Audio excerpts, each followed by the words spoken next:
கண்களை முடிச்சிருப்போம். எங்கள் அன்பின் பரிசுத்தமுள்ள பரலோக தகப்பனே, இந்த வேலைக்காக நன்றி செலுத்துறேன் ஏசப்பா. ஆண்டவரே பேசும் நீங்கள் நல்ல பிதாவின் ஆவியான சொன்னீரேப்பா. ஸ்தோத்திர செலுத்துற தகப்பனே, இந்த வெளியின் தகப்பனே இந்த வார்த்தையை கொடுக்க எங்களுக்கு கொடுத்த கிருபைக்காக நன்றி செலுத்துறேன் ஏசப்பா. ஆவியானவர் பேசுவீராக நாங்கள் செபிக்கிறோம். நீங்க பேசும் ஆண்டவரே நாங்கள் கேட்கிறோம்.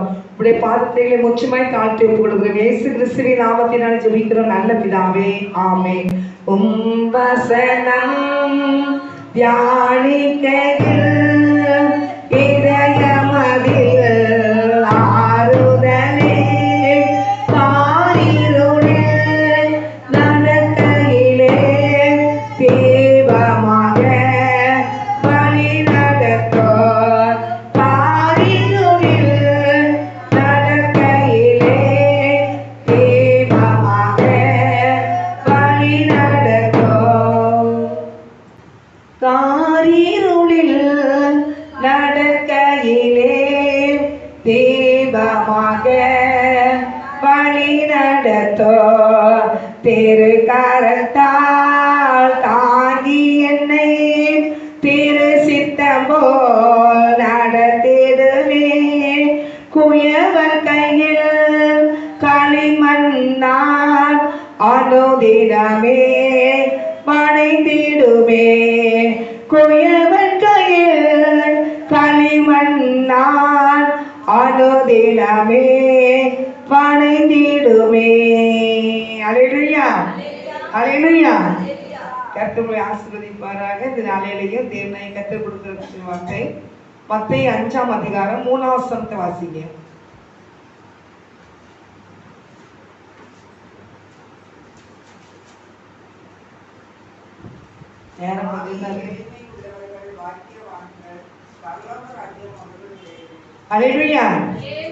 ஆவியில் எளிமை உள்ளவர்கள் பாக்கியவான்கள், பரலோக ராஜ்யம் அவர்களுடையது. அல்லேலூயா. ஆவியில எளிமை இது என்னங்கிட்ட ஆண்டவர் மலை பிரசங்கத்துல சொன்னது, மலை பிரசங்கத்துல சொன்ன வார்த்தைகள். அல்லேலூயா.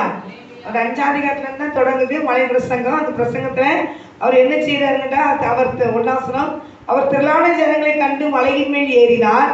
அவர் உட்கார்ந்த பொழுது அவருடைய சீசர்கள் அவரிடத்தில் வந்தார்கள். அப்பொழுது அவர் தமது வாயை திறந்து அவர்களுக்கு உபதேசித்து சொன்னது என்னவென்றால், அப்போ இயேசு கிறிஸ்து அவன் மக்களுக்கு என்ன செய்றாரு? உபதேசிக்கிறார். அவர் வந்து எங்க சென்றாலும் பேதுரு அங்க கடற்கரையில இருந்து கலிலேய கடற்கரையில அங்க இருந்து போட்ல நினைச்சிருந்தாரு, பிரசங்கம் பண்ணாரு. அவர் வந்து இப்படி நினைச்சிருந்தாரு, மலை பிரசங்கம் பண்றாரு. எங்க போனாலும் ஆலயத்துல போனா அங்க நினைச்சாரு பிரசங்கம். ஆண்டவர் போய் நினைச்சாரு, பகல் பொழுது கர்த்தருடைய ஊழியத்தை நினைச்சாரு, பிரசங்கம் பண்ணுறாரு. பல வியாதியில் பார்த்த மக்களுக்கு நினைச்சாரு சுகத்தை கொடுக்கிறாரு. அப்ப இந்த பிரசங்கமாக மனமுதல் சொல்ல தமது வாயை திறந்து அவர்களுக்கு உபதேசித்து சொன்னது என்னவென்றால், அவர் முதல்ல அந்த மக்களை பார்த்து ஒரு பெரிய கூட்டத்தை பார்த்து தான் அவர் சொல்றாரு. பெரிய கூட்டம்னா 6 லட்சம் புருஷர்கள் பார்க்குறாங்கல்ல, அவ்வளவு மக்கள் நினைச்சிருந்தாங்க, திரண்டு வந்திருந்தாங்க. அந்த திரண்டு வந்த மக்களுக்கு முதல் சொல்றது, கர்த்தருடைய பிள்ளைகள் எப்படி இருக்கணும்னா ஆவியில எளிமை உள்ள பிள்ளைகளை நினைச்சிருமா இருக்கணுமா. அல்லேலூயா. ஆவியில எளிமை உள்ள பிள்ளைகளை தான் இருக்கணும். அவர் என்னைக்கு தேவனுடைய வார்த்தை நம்ம கேட்கிறோமோ அன்னைக்கு நம்மளை என்ன செய்யணும்? மாற்றி கொள்ளணும். அல்லேலூயா. நம்மளை என்ன செய்யணும்? ஆவியில எளிமை உள்ள பிள்ளைகளை என்ன செய்யணும்? எதுக்காக மலை பிரசங்கத்தை கேட்கிறோம், மலை பிரசங்கத்தை வாசிக்கிறோம், ஆனால் நம்ம என்ன கை கொள்ளணும். அல்லேலூயா. இந்த தீர்க்க தரிசன புஸ்தகத்துல இருக்கிறத எழுதி இருக்கிறதையும் வாசிக்கிறதையும் கை கொள்ளணும்னு பைபிள்ல போட்டிருக்கு. அல்லேலூயா. அது எனக்கு ரொம்ப பிடிக்கும். செவிலையும் போட்டிருக்கோம். இந்த தீர்க்க தரிசன வசனங்களை வாசிக்கிறவங்களும் அதை கேட்கிறவங்களும் அதன்படி நடக்கிறவர்களும் அதை கை கொள்ள வேண்டும் போட்டிருக்கு. அப்போ இந்த வசனத்தை என்ன செய்யணும்? தீர்க்க தரிசன புஸ்தகம்னாலே பைபிள் தான். அப்ப இதுல இருக்க எல்லாமே தீர்க்க தரிசனங்கள் தான். ஒவ்வொரு இப்படி வேற ஸ்திரீ பிறப்பாங்க, சர்ப்பத்தை புதிகல்ல நசிக்கப்படும் தீர்க்க தரிசனம் தான். ஒரு பாலகர் வருவாரு, அவர் அதிசயமானவர், அற்புதமானவர், ஆலோசனை கர்த்தா அப்படியே செய்தி கொடுத்தாரு. தீர்க்க தரிசன வஸ்திரம் தான். அப்போ தீர்க்க தரிசனத்தின் புக்கு இது. அப்போ இந்த புஸ்தகத்துல போடுறது எல்லாத்தையும் பைபிள் போடுறது என்ன செய்யணும்? கை கொள்ளணும். அப்ப நம்ம வந்து நான் நினைப்பேன், கிறிஸ்தவங்க கையில பைபிளை கொடுத்த உடனே கையில எந்த கிறிஸ்தவங்க கையில பைபிள் இருந்தா போதும்னு நினைக்க கூடாது. இந்த பைபிள் வசனத்துக்கு என்ன போடுறது அதன்படி நம்ம என்ன செய்யணும்? நம்மளை மாற்றிக்கொள்ளணும். நம்மளை மாற்றியே கொள்ளவன எப்பவும் அப்படியே இருக்கிற மாதிரி நம்ம இருந்தோம்னா அது நிச்சய முடியாது. ஆண்டவருடைய பிள்ளைகளை இருக்க முடியாது. இந்த உலகத்தான பார்க்கும்போது உலகத்த பிள்ளைகளை மாதிரியும் கர்த்தருடைய ஆலயத்துக்கு போகும்போது கர்த்தருடைய பிள்ளைகள் மாறக்கூடாது. அப்ப நம்ம என்னென்ன காரியத்தை மாத்தணுமோ கர்த்தருடைய பிள்ளைகள் மாறிதான் ஆகணும். எல்லா மக்களோடும் நம்ம இருக்கணும். நம்ம எப்படிலாம் இருந்தோம், வாயை தர வாயை மூட மாட்டேன், அப்படித்தான் நினைச்சிருந்தேன். ஆண்டதை அறியாம இருக்கும்போது அப்படி பேசுவேன், பேசி பேசி ஒரே சிரிப்பா சிரிச்சுட்டு கிடப்பேன். எல்லாத்தையும் அடிச்சு உன் பக்கத்துல ஒருத்தரையும் நினைச்ச முடியாது, இருக்கவே முடியாது. அடி போட்டா ஒரே அடி சப்புனா அது வந்துடும், அது உழுக்கே வந்துடும். அப்படித்தான் அடிச்சு எங்க சித்தி பிள்ளைங்கள சொல்லுவாங்க, இவ பக்கத்துல போவாதீங்க, இவ பக்கத்துல இருக்கவே முடியாது, அடிச்சானா ஒரே அடி அடிச்சுதான் சிரிப்பான்னு. அப்ப எல்லாத்தையும் ஆண்டவர் நினைச்சிருந்தாரு, மாத்திட்டாரு. அலையிலையா இப்ப அடிக்க மாட்டேன், பயப்படாதீங்க, இப்ப நினைச்ச மாட்டேன், அடிக்க மாட்டேன். அப்ப எங்க சித்தி பிள்ளைங்க சொல்லுவாங்க, பக்கத்துல இருக்கவே முடியாதப்பா, ஓட்டுறா ஒரு அடி விட்டுருவா, இப்படி சிரிப்பு வரணும், ஒரு அடி விட்டுதான் சிரிப்பா. உண்மைக்கே அப்படிதான் இருந்தேன். அதனால நம்மளை நினைச்சு நம்ம மாத்திரம் நம்ம பேசுறதுக்கு ரொம்ப பேசி ஆண்டவரை எனக்கு அபிஷேகம் தாரும் தாரும் தாரும்னு ராத்திரிச்சுவாங்க, முழங்கால் போட்டு அப்படிதான் போராடி செபிச்சேன். தரிசனத்தை ஆண்டவர் காமிச்சாரு. என்ன காமிச்சாரு? ஒரு கடற்கரை ஓரத்துல கடல் ஓரத்துல நான் நிக்கிறேன், அங்க ஆண்டவர் சத்தம் வானத்துல இருந்து வருது, மெதுவா பேசு அப்படின்னு. அன்னையிலே சத்தம் அடங்கிட்டு. அல்லேலூயா. இந்த சங்கீதம் 81 வரலாறு மட்டும் வாசிக்கிறேன். எனக்கு 81 சங்கீதத்தை எடுங்க. சங்கீதம் 81. நம்ம எல்லாத்தையும் அவர் சரி பண்ணுகிற தேவன். அல்லேலூயா. நம்ம இருந்தவனமா இருக்கிறாரு, நம்மள மாத்திரம் தான் ஆண்டவர் நிறைய காரியங்களை நினைச்சாரு, அவர் பிரசங்கமே பண்றாரு. 81 மாறு அவர் சொல்றாரு. அந்த 81 எனக்கு மறுநாளே பேச ஆரம்பிச்சிட்டாரு. எப்படின்னு கேட்டா, நம்ம ஒன்னு அந்த 81 ஃபர்ஸ்ட்லேயே வாசிக்கலாம். ஆனா என்ன செய்யறாருன்னா, அந்த 6ஆம் வசனத்தை வாசிக்கிறேன். அவன் தோலை சுமைக்கு விலக்கினேன், அவன் கைகள் கூடைக்கு நீங்களாக்கப்பட்டது, நெருக்கத்திலே நீ கூப்பிட்டாய், நான் உன்னை தப்புவித்தேன், இடி முழக்கம் உண்டாகும் மறைவிடத்திலிருந்து உனக்கு உத்தரவு அருளினேன், மேரிபாவின் தண்ணீர் அண்டையில் உன்னை சோதித்து அறிந்தேன் அப்படின்னாரு. மேரிபா தண்ணீர் அண்டையில் கடற்கரை ஓரத்தில் நிற்கிறேன், நின்றுகிட்ட தரிசனத்தை காமிக்கிறார். அப்படி அதை உன்னை சோதித்து அறிந்தேன், என் ஜனமே கேள், உனக்கு சாட்சிட்டு சொல்வேன், இஸ்ரவேலில் நீ எனக்கு செவி கொடுத்தால் நலமா இருக்கும். அல்லேலூயா. அப்ப அவருக்கு நம்ம செவி கொடுத்தா நம்ம நினைச்சு அவருக்கு நலமா இருக்கும். அப்ப அவர் ஒவ்வொரு காரியத்தையும் நம்மகிட்ட பேச நினைச்சாரு, வாராரு, நம்மளை மாற்றி அமைக்கிறதுக்கு நினைச்சாரு, வாராரு. ஆனா சிலவங்க தேவ சொல்ல ஒப்பு கொடுத்துருவாங்க. ஆனா சிலவங்க நினைச்சாங்க எப்போ இருக்கிறவனவாவே நான் இருப்பேன்னு சொல்லி என்ன செஞ்சுட்டு இருக்காங்க, போயிட்டு இருக்கிறாங்க. நம்மளை என்ன செய்யணும்? கட்டுரை பிள்ளைகள் நேரத்தை சொல்லுவாங்க, இந்த உலகம் என்ன செய்யுது, நம்மளை பார்த்துக்கிட்டே இருக்கு. இந்த உலகம் அவங்க என்ன துளி பண்ணாலும் தெரியாது. ஆனா கட்டுரை பிள்ளைகள் வேதத்தை சுமந்துட்டாங்கன்னா அவங்க ரொம்ப கவனிக்கும். இந்த உலகம் என்ன செய்யும், ரொம்ப கவனிப்பாங்க.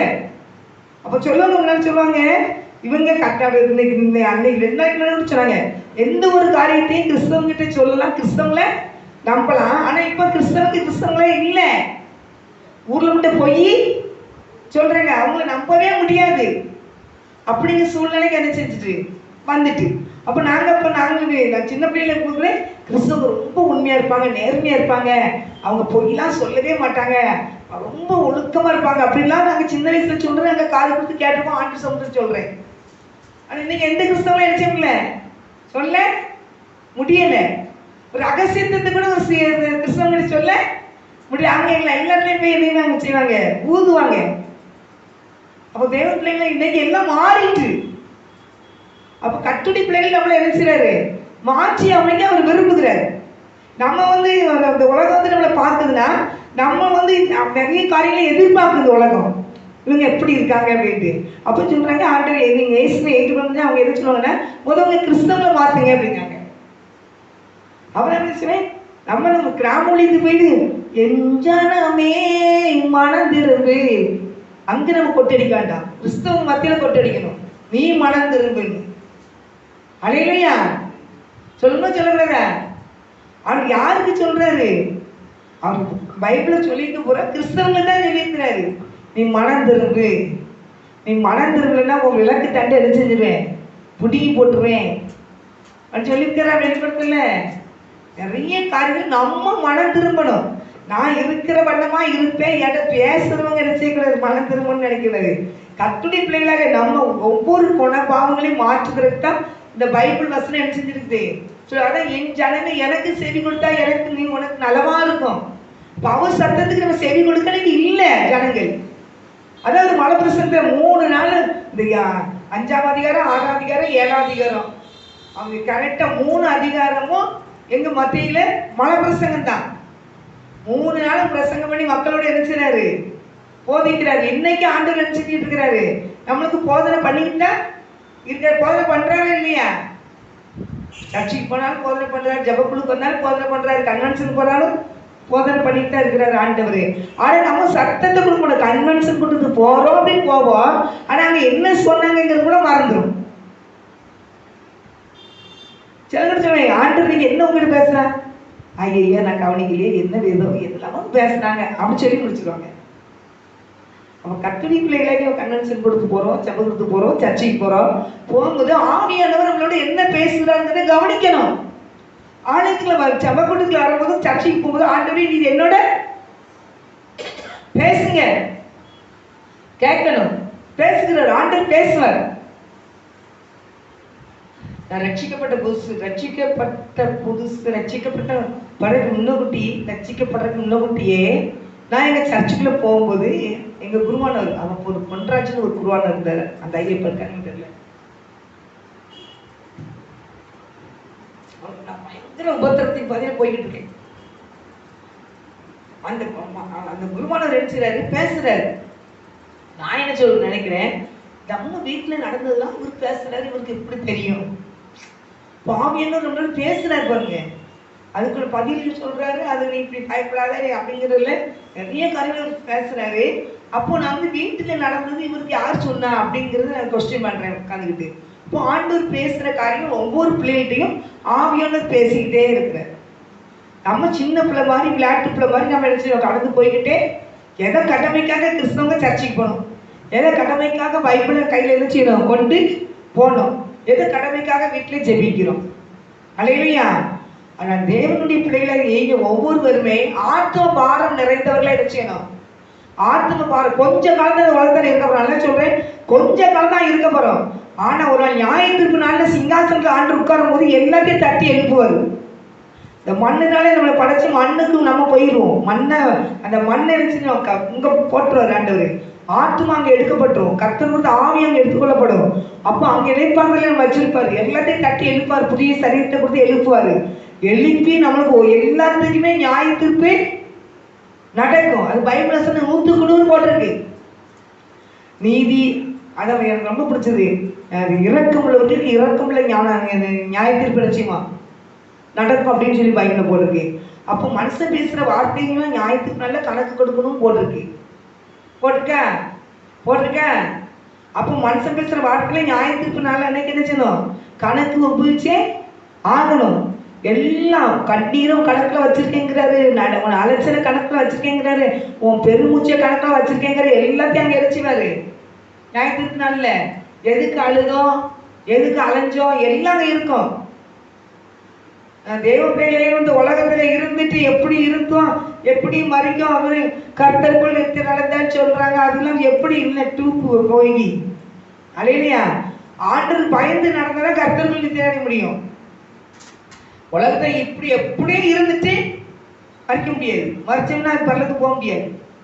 தேவ பிள்ளைகள் சொல்ற வசனத்துல 81 சங்கீதத்தை பார்க்கும்போது என் ஜனமே கேள் உனக்கு சாட்சிட்டு சொல்வேன், இஸ்ரவேலே நீ எனக்கு செவி கொடுத்தால். அப்போ கர்த்து நிறைய இடத்துல கொடுத்துருக்கிறாரு ஆண்டவர் இந்த வார்த்தையை. 28 அந்த உபாகம் 28:1 கொடுப்போம். என் சட்டத்துக்கு நீ உண்மையாய் செவி கொடுப்பாயானால் பூமியில சகல ஜாதிகளின் வர்கள் உன்னை மேன்மையாக வைப்பேன் இருக்கிறாரு. என் சட்டத்துக்கு நீ உண்மையா செவி கொடுப்பாயானால். அப்போ ஆண்டு சட்டத்துக்கு நீ உண்மையை நம்ம என்ன செய்யணும், செவி கொடுக்கமா அதில் நினைச்சுவாரு நம்மளோட பேசுவார். அல்லேலூயா. ஏசாயா 51 கூட ஒரு வசனம் இருக்கு. ஏசாயா 51 எடுக்கிறேன் காமிக்கேன். 51:7 வாசிக்கிறேன். 51:7 என் நீதியை அறிந்தவர்களே என் வேதத்தை இருதயத்தில் பதித்திருக்கிற ஜனங்களே எனக்கு செவி கொடுங்கள். பாருங்க, என் நீதியை அறிந்தவர்களே என் வேதத்தை இருதயத்தில் பதித்திருக்கிற ஜனங்களே எனக்கு செவி கொடுங்கள். அப்ப ஆண்டவர் என்ன கேட்கிறார்? அவர் சத்தத்துக்கு செவி கொடுக்க சொல்றாரு. அல்லேலூயா. அவர் சத்தத்துக்கு செவி கொடுக்கமா? செவி கொடுக்கமா? கிராம ஊழியருக்கு அடுத்த மாசம் கிராம ஊழியருக்கு அவங்க காலையில் சாப்பாடு உண்டு, மதியம் சாப்பாடு உண்டு, எல்லாம் சாப்பாடு கொடுத்து வேணும், நிறைய வேணும். எங்கள் சர்ச்சுன்னு கிளம்புவாங்க. அங்கே எல்லாருக்கும் அங்கே கிளம்பி போயிடுவோம். அப்போ நம்ம ஆண்டர் சத்தத்துக்கு செவி கொடுத்தானா நம்ம ஆண்டர் பற்றி சொல்லும் போது அவங்க செவி கொடுக்க முடியும். நம்ம ஆண்டர் சத்தத்தை கேட்டு நம்ம அவருடைய என்னென்ன பண்ணினாரு, என்னென்ன பிரசங்கம் பண்ணாரு, எதுக்காக இந்த உலகத்துக்கு வந்தாரு அப்படின்னு சொல்லி நம்மளுக்கு நம்ம அறிஞ்சாதான் அவங்களுக்கு தெளிவாக நிச்சய முடியும், சொல்ல முடியும். படிக்கிற பிள்ளைங்க நல்லா படிச்சாலும் பாஸ் பண்ண முடியும். அது கட்டுரை பிள்ளைங்க நல்ல கட்டுரை வார்த்தை கவனமா கேட்டு அதன்படி நடக்கும் போது தான் அவங்க சுவிசை சொல்ல முடியும். அப்ப எல்லாரும் சுவிச் சொல்லுவாங்க, எனக்கு இல்லை, நான் சும்மா அவங்க கூட போயிட்டு வரேன் அப்படின்னு போய் அப்படி எல்லாருமே வந்தாங்கன்னா எனக்கு போறதுல வேஸ்ட். அப்ப என்ன செய்யணும்? கட்டுரை பிள்ளைகள் தேவ வசனத்தை அறிந்து அவருடைய வசனத்தை உட்கார்ந்து தியானிச்சு ஒவ்வொரு காரியத்தையும் என்ன செய்யணும்? தியானித்து ஆண்டவர் என்ன செய்கிறாரு, என்ன கொண்டு என்ன செய்ய போறாரு, உலகத்துல ரட்சித்திருக்கிறாரு, உலகத்துல நம்ம பிள்ளைகளை வைத்திருக்கிறாருன்னா நம்மள கிறிஸ்தவ பிள்ளைகளை வைத்து நம்மளை ஆசீர்வதிக்கிறதுக்காக இல்லை. கிறிஸ்தவ பிள்ளைகளை வைத்து வச்சிருக்கிறாரு, நம்மளை ஆசீர்வதிப்பாரு. நம்ம அவருடைய வேலை செய்யற வேலைக்காரங்களா இருக்கணும்.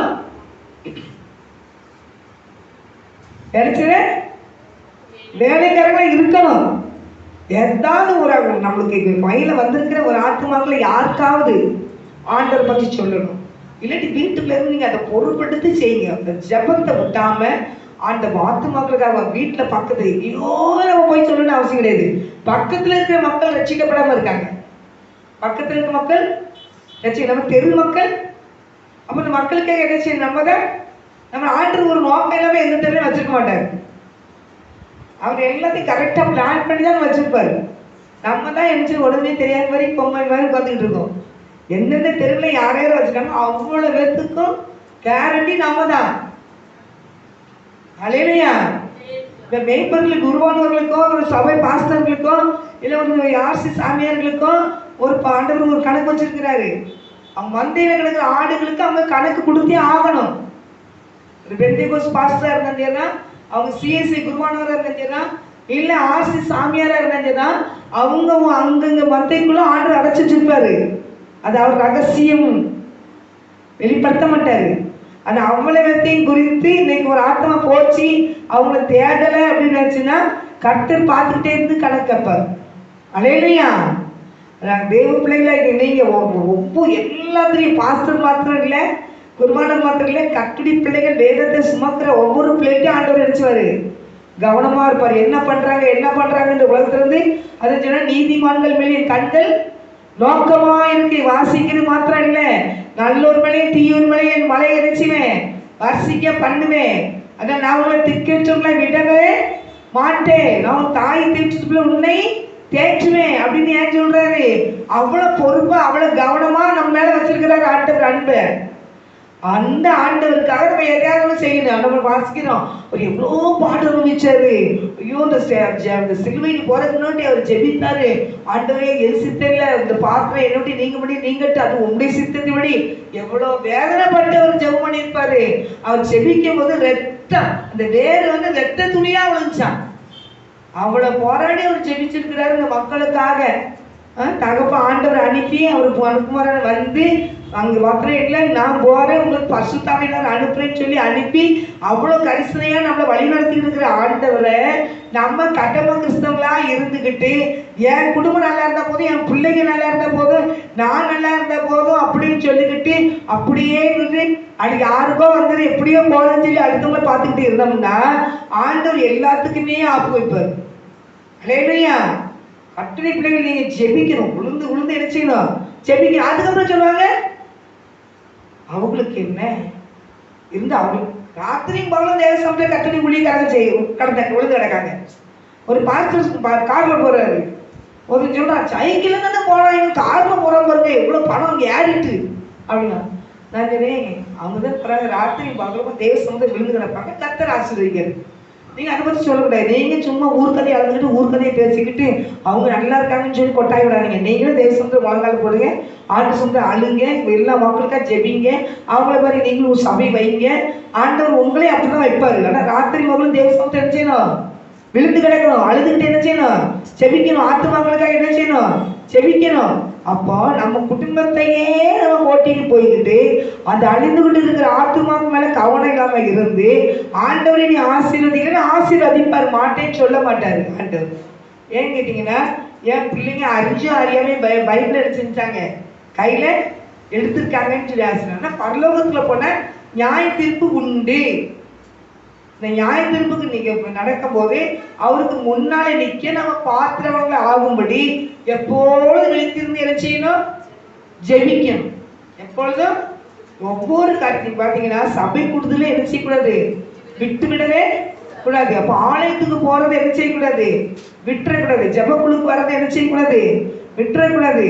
அப்ப மக்கள் மேல அங்க ஆண்டவர் எவ்வளவு கரிசனையா இருக்கிறோ அதே கரிசனை நமக்கு என்ன செய்யணும்? ஆவில அனலா இருந்தாதான் அந்த கரிசனை என்ன செய்யும்? நமக்கு வரும். தேவ சத்தத்தை கேட்கிற பழக்கம் இருந்தாதான் நம்ம அவர் சத்தத்துக்கு கீழ்ப்படிய முடியும். அவர் சத்தத்தை கேட்காதபடி ஓடிக்கிட்டு இருந்தோம்னா அது ஓடிக்கிட்டே இருக்கட்டும்னு சொல்லி ஆண்டு விட்டுருவார். நம்ம பரலோகராஜ்யத்துக்கு போக வேண்டுமானா என் ஜனங்களும் அறிவில்லாமல் சங்காரம் ஆகிறார்கள் சொல்லியிருக்கிறாரு. அப்ப அது எந்த சூழ்நிலையில போகுதுன்னு சொல்லி எனக்கு தெரியாது. அல்லேலூயா. நீங்க எடுங்க எரேமியா 4ஆம் அதிகாரம்.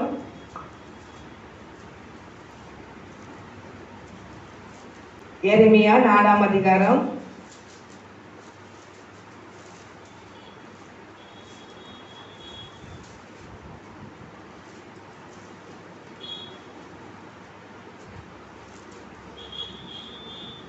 22ஆம் வசனம். என் ஜனங்களோ மதியற்றவர்கள், என்னை அவர்கள் அறியாது இருக்கிறார்கள். அவர்கள் பைத்தியம் உள்ள பிள்ளைகள், அவர்களுக்கு உணர்வே இல்லை. பொல்லாப்பு செய்ய அவர்கள் அறிவாளிகள், நன்மை செய்வோம் அவர்கள் அறிவில்லாதவர்கள். அல்லேலூயா. அப்ப என் ஜனங்களும் மதியற்றவர்கள், என்னை அவர்கள் அறியாது இருக்கிறார்கள். யாருக்கு சொல்றாரு? அவருடைய ஜனங்கள் தான் சொல்றாரு. என் ஜனங்களும் அறிவில்லாதவர்கள். உனக்கு அறிவு இருக்குன்னு சொன்னா நம்மள மாத்திடுவாங்க, உங்களுக்கு இருக்கான்னு கேட்பாங்க.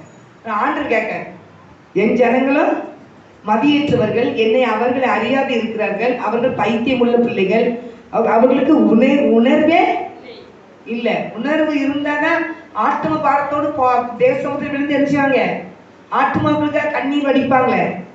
நம்ம வந்து என்ன செய்யணும்னா அங்கே போனா எங்கே போயிட்டு இருந்தாவா அதுதான் கேட்பாங்க. அவங்க போனாங்க, எதுக்கு போனா, பொழுதுன்னையா போனா, எதுக்கு போனா, இதை கூப்பிட்டு ரொம்ப கவனமாக கேட்போம். சுவிசேஷம் சொல்ல முடியாது. நம்ம கட்டுரை பிள்ளைகளாகிய நம்ம வசனத்தை வாசிக்கிறோம். மதியற்றவர்கள், உணர்வு இல்லாதவர்கள் அப்படின்னு ஆண்டு சொல்றாரு.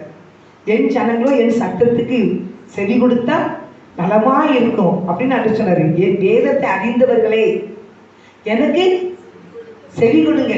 அப்போ வசனம் நீங்க பார்த்தீங்கன்னா நிறைய ஆதியாகமத்திலிருந்து கடைசி வரைக்கும் அந்த வார்த்தை நிறைய வருது. அப்படி சட்டத்துக்கு என்ன செய்யணுமா? செவி கொடுக்கணுமா? அவர் சட்டத்தை என்ன செய்யணுமா? கவனமா கேட்கணுமா? அதன்படி நம்ம என்ன செய்யணுமா? நடக்கணுமா? இது நிறைய மக்களுக்கு என்ன செய்யல தெரியல. ஆனா என்ன தெரியுமா?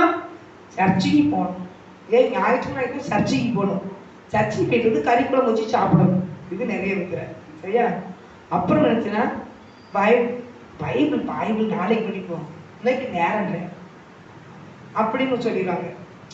சிலவங்க பைபிள் எடுக்கவே மாட்டாங்க. பைபிளை எடுக்கவே மாட்டாங்க. முன்னாடி கூட கொஞ்சம் கொஞ்சம் பையங்க ஆம்பளைக்கு பைபிளை தூக்கி போனாங்க. இப்போ ஆம்பளைக்கு பைபிள் தூக்கி போறதே விட்டுட்டாங்க நிறைய பேர். ஆனால் தேவனுடைய பிள்ளைகளாக அது ஆண்டவருக்கு மேலே இருந்துச்சுன்னு பாரம், ஆத்தும பாரம் நிறைந்தவர்களா நம்ம கண்டிப்பா என்ன செய்யணும்? இருக்கணும். அதனால அவர் சொன்னாரு, அந்த மலை பிரசங்கத்தில் கேட்கிறாரு, ஆவியில எளிமை உள்ளவர்கள் எளிமையா நம்ம இருந்தனா கண்டிப்பா ஒரு கவனத்தை நினைச்சு கேட்போம் சொல்றாரு. அந்த கவனமா கேட்டாதான் அவர் நம்ம இருதயத்தை திறக்க முடியும். அந்த லீதியானை பத்தி நம்ம போட்டிருக்கோம். அந்த அப்போஸ்தலர் 16ஆம் அதிகாரத்துல அவன் கவனமா கேட்டாலாம். அவங்க பவுல் சீலா பிரசங்கம் பண்ணத இந்த ஆத்தாக்கரைக்கு பிரசங்கம் பண்றாங்க. அவங்க வந்து ரத்தாம்பரம் விற்கிற ஒரு ஸ்திரீ, அவங்க கூட்டமா வாராங்க. வார இடத்துல அவங்க இந்த பவுல் சீலாவும் பேசுறத கவனமா கேட்டாங்களாம். அப்ப லீதியால கவனமா கேட்டதால அவருடைய இருதயத்தை கர்த்தர் திறந்தார். அப்போ நம்ம இருதயம் திறக்கப்பட வேண்டுமானால் அவங்க பிரசங்கம் பண்ற கவனமா நம்ம கேட்கும் போது நம்மள பார்க்கறாரு. இந்த மனிதன் முகத்தை பார்க்கறாங்க, ஆண்டவர் இருதயத்தை பார்க்கறாரு. அப்ப அவர் என் பிள்ளைகளை இருதயத்தை திறக்கணும், வசனம் அவளுக்குள்ள இருந்துச்சுன்னு போடணும். வசனம் உள்ள போனதுதான் அவ குடும்பத்தையே ஆண்டுகளை கொண்டு வந்துச்சான். கொண்டு அன்னைக்கு நைட்லயும் ஆலோசனை எடுக்க வச்சுட்டான் லீதியா. அல்லேலூயா. அப்ப நம்ம இருதயத்தை கர்த்தர் என்ன திறக்கணும். அப்ப ஆண்டவர் என்ன கேட்கணும். கேட்கிற நிபுணம் பெற்றுக்கொள்வான். அப்ப நம்ம கேட்கணும். கேட்டா எந்த ஒரு அவிசுவாசம் இல்லாம ஒரு கடுகளவு விசுவாசம் இருந்தாலே போதுமா, அவன் மலையை பெயர்ந்து போனா தெரிச்சுமா பெயர்ந்து போயிருமா. நான் கட்டுரை பிள்ளைகளை நம்ம ஆண்டவர் அப்படிதான் சொல்றாரு, நீ சின்ன விசுவாசம் பெருசா வேண்டாம், நீ சின்ன விசுவாசம் வச்சு இந்த மலையை பெயர்ந்து போன்னு சொன்னா பெயர்ந்து போயிரும் போதுக்கோ. கொஞ்ச நாள் நீ விசுவாசமா இருந்து நான் நினைச்சுவேன் ஆசிரியப்பேன். நீ கொஞ்சமா உண்மையா இரு, உன்னை அநேகத்துக்கு அதிகாரியா அவரும் கேட்க அந்த கொஞ்சம் கூட இல்லையே அப்படின்னு சொல்லி தான் வேதனைப்படுறது. சட்டத்தை உண்மையா செவி கொடு, செவி கொடு. அப்ப நம்ம செவி கொடுக்காம இருந்தோம்னா என்ன சில காரியங்கள் எடுத்து அப்படியே குழம்பிக்கிட்டே இருக்கிறது. குழம்புறதுக்கு நினைச்சுட்டா மார்த்தாள் மறியலையும் பார்க்கும்போது மார்த்தாள் எடுத்துஞ்சா தேவ சமுத்திரம் உட்கார்ந்துக்கிட்டே இருந்தா. ஆனா மார்த்தாள் தான் என்ன செஞ்சா ஏசப்பா வீட்டுக்கு போட்டுருந்தாங்க, மரியா தேவ சமுத்திரம் உட்கார்ந்துக்கிட்டு இருந்தாங்க. கவனமா கேட்கறாங்க அவர் பேசுறத. ஆனா அவங்க பல பல வேலையை குறித்து பேசிக்கிட்டு அவங்களும் ஜெபிக்க நேரம் இருக்காது, வேதம் வாசிக்க நேரம் இருக்காது. வேலை அவங்க அப்படியே வேதத்தை வாசிக்க உட்காரணும் மார்த்தாள் நினைச்சா கூட அவங்களுக்கு ஐயோ கதவு பூட்டா வந்துச்சுமே, ஐயோ பீரோ கவலை வச்சேன், இந்த சிந்தனை தான் அவங்களுக்கு வரும். பல பல வேலைகளை குறித்து கவலைப்பட்டுட்டே இருக்கிறவங்க. ஆனா தேவ சமுத்திரத்தை நம்மளுக்கு ஒரு நேரத்தை ஒதுக்கி கப்பலி சமூகத்தை தேடணும் போன பிறகு வேற சிந்தனை செய்து நமக்கு வரவே வராது. நான் பைபிள் படிக்கணும், என் டைம் பைபிள் படிக்கிற டைம், நான் இது ஜெபம் பண்ற டைம், அப்படி நமக்கு என்ன செய்யும், நமக்கு ஒரு டைம் கரெக்டா வச்சிருக்கோம். இல்லையா? அந்த நேரத்தை ஆண்டவர்களும் ஆண்டவர் கையில கொடுக்கணும். அதான் பெரிய காரியம். தேவ சமூகத்துல கொடுக்கணும். ஜெபிக்கிற நேரம் வந்தாச்சுதான், வேத வாசிப்பாங்கன்னா அந்த நேரத்தை கரெக்டா ஆண்டவர் சமூகத்தை போய் உட்கார்ந்துடணும். உட்கார்ந்தீங்கன்னா நாள் வரும்போது நிமித்தம் உங்களை ஆசீர்வதிப்பார் ஆண்டவர். அல்லேலூயா. இது நிமித்தம் நினைச்சவர் ஆண்டவரே ஆசீர்வதிப்பார். ஏன்னு கேட்டா அவருடைய வார்த்தைக்கு நம்ம கீழ்படுகிறோம், வார்த்தைக்கு கீழ்படுகிறோம். அவர் வார்த்தை கவனமா நினைச்சிடும் கேட்கிறோம். ஆவியில எளிமை உள்ளவர்கள் பாக்கியவான்கள், பரலோக ராஜ்யம் அவர்களுடையது. ஆவியில் எளிமை உள்ளவர்கள் முதல் எடுத்து ஸ்டார்டிங் ஆண்டவர் ஆவியில எளிமை உள்ளவர்கள் சொல்றாரு மன பிரசங்கத்துல. அடுத்து சொல்றாரு துயரப்படுகிறவர்கள் பாக்கியவான்கள், அவர்கள் ஆறுதல் அடைவார்கள். ஆவியில எளிமையா இருக்கணும். ரெண்டாவது நினைச்சிடும் துயரம் இருந்துச்சுன்னா அவங்க நினைச்சுவாங்க அவங்க ஆறுதல் கண்டிப்பா அடைவாங்க. அந்த ஆறுதல் அந்த துயரத்தின் மத்தியிலே அனு கொண்டு போக மாட்டாரு. அந்த ஆறுதல் நினைச்சியும் அவங்களுக்கு வந்து சேரும் அப்படிங்கிறத வச்சு ஆண்டவர் சொல்லி இருக்கிறாரு. ஒன்று சார்ந்த குணமுள்ளவர்கள் பாக்கியவர்கள், அவர்கள் பூமியை சுதந்திரத்து கொள்வார்கள். சார்ந்த குணம் கண்டிப்பா வேணும். ஆவியில எளிமை வேணும். எளிமை உள்ளவர்கள் பாக்கியவான்கள், பரலோகராட்சி அவங்களுடையது. துயரப்படுவர்கள் பாக்கியவான்கள். துயரப்படுறீங்களா, கண்ணீர் வடிக்கீங்களா, வேதனைப்படுறீங்களா, பாக்கியவான்கள் தான் நீங்க. அவங்க ஆறுதல் அடைவாங்க. கண்டிப்பா ஆறுதல் கொடுக்க மாட்டு கடந்து போகவே மாட்டார். மரியாதை அழுதுட்டார், சகோதரன் அழுதுட்டார். அவங்க ஆறுதல் படுத்தினாரா இல்லையா, மரித்த லாசரை எழுப்பி கொடுத்தாரா இல்லையா.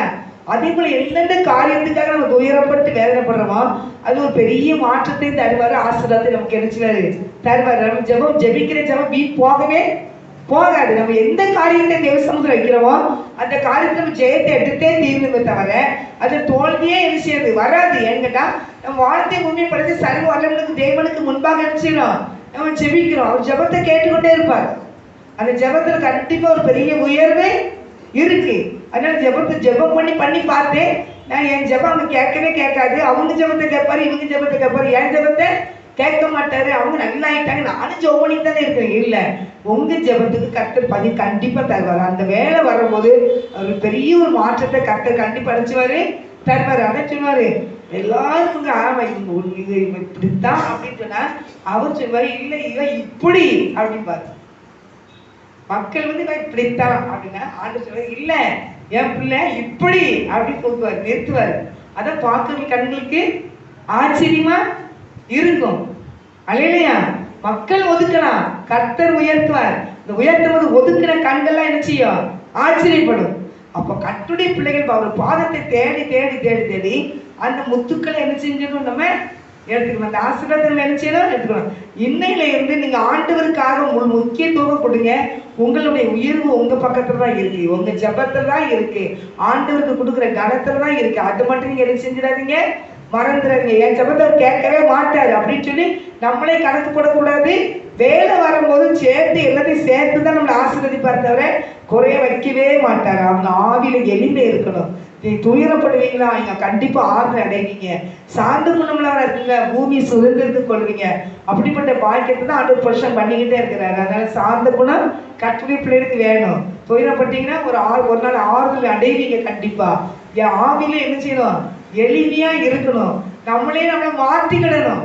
நம்ம எப்பவும் ஆண்டவர் அறியாம இருக்கும்போது வெள்ளிகள் தான். நம்ம ஆண்டவர் அறியாம இருக்கும்போது என்னையே சொல்லுவாங்க, அவன்கிட்ட ஒரு வார்த்தை சொல்லிட்டு தப்பிக்க முடியாது, 10 வார்த்தை பொறிச்சு தள்ளிப்பாங்க. ஆனா இன்னைக்கு எல்லாத்தையும் அடக்கி ஆளுறாரு நம்மள.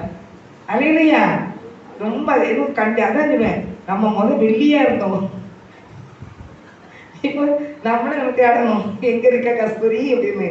அலையிலையா கத்திரி பிள்ளைகளுக்கு நம்மள மாற்றி அமைக்கிறார். அலையிலையா சொல்லுவாங்க, எங்க வீட்டுல யாராவது ஏதோ பிரச்சனை இல்லைன்னா கஸ்தூரிக்கு சொல்லி விட்டுவேன், அவன் வந்தேன்னா வெளுத்துருவா.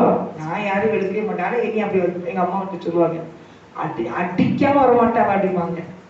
அப்படி யாரையும் அடிச்சது கிடையாது. ஆனால் எங்கள் வீட்டில் உள்ளவங்க அப்படி ஒரு இது 10 ஆள் செய்கிற வேலையை ஒத்தையில செஞ்சு சாதிப்பா அப்படிம்பாங்க. தேவனுடைய பிள்ளைகளை நம்ம என்ன செய்யணும்?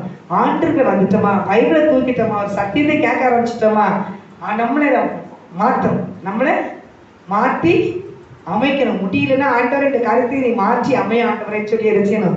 கேட்கணும். ஆவியில எளிமை உள்ள பிள்ளைகளா இருங்க, கர்த்தர்களை ஆசீர்வதிப்பார். செபிக்கிற பிள்ளைகளா இருங்க, கர்த்தர்களை ஆசீர்வதிப்பார்.